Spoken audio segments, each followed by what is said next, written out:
Bonjour à tous et bienvenue dans mon monde, le monde de Tis bien sûr. Aujourd'hui, je voulais aborder avec vous le sujet de l'empathie. En effet, contrairement à ce qui a été affirmé pendant des années, être autiste ne veut pas dire être sans empathie. Et l'expérience clinique de certains praticiens l'a prouvé depuis un certain temps. Si ce sujet vous intéresse, je vous retrouve après ça.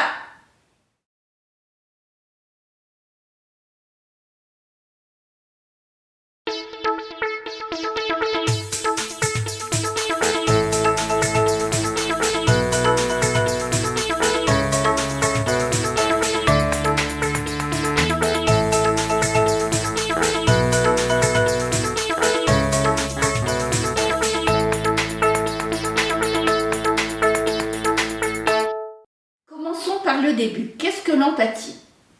D'après le dictionnaire, c'est la capacité à s'identifier à autrui au niveau de son ressenti. En bref, la capacité à se mettre à sa place et savoir s'il est triste, joyeux ou bien en colère. Mais l'empathie est en réalité bien plus complexe que ça. Déjà, il en existe 3 sortes.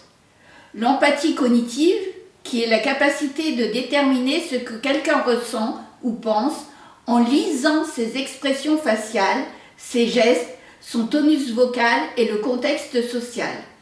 Il faut savoir que l'une des caractéristiques centrales de l'autisme est la difficulté de savoir lire et répondre aux émotions des autres, et qu'une personne autiste devra le plus souvent utiliser son intelligence et apprendre au fil de ses expériences à identifier et traiter le langage non verbal, alors que pour une personne neurotypique, c'est un exercice automatique et intuitif. L'empathie comportementale, qui est la capacité à savoir comment répondre aux sentiments d'une autre personne. Il faut savoir que l'autisme peut être associé à l'incertitude dans ce qu'il faut faire pour soulager ou répondre aux sentiments d'une autre personne. L'empathie affective, qui est la capacité à ressentir les émotions des autres. Ainsi, l'expérience clinique démontre qu'une personne autiste présente une hypersensibilité aux émotions négatives de ceux qui les entourent. En effet, elle a la capacité remarquable de refléter ou d'amplifier en elle-même ce que ressent une autre personne, tout comme elle ressent de manière amplifiée les sons, les odeurs, etc. Pour en savoir plus, vous pouvez vous reporter à ma vidéo sur la sensorialité.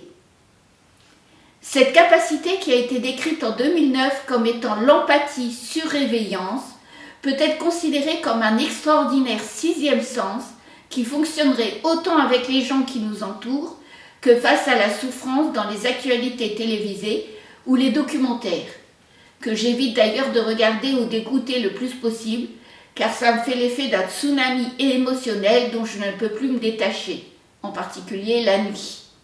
Je ne compte plus également le nombre de fois où ça m'est arrivé d'entrer dans une pièce et de me sentir engluée et oppressée par une atmosphère que je ressentais comme hostile ou négative. Dans ces cas-là, on n'a envie que d'une chose, tourner les talons et s'enfuir en courant.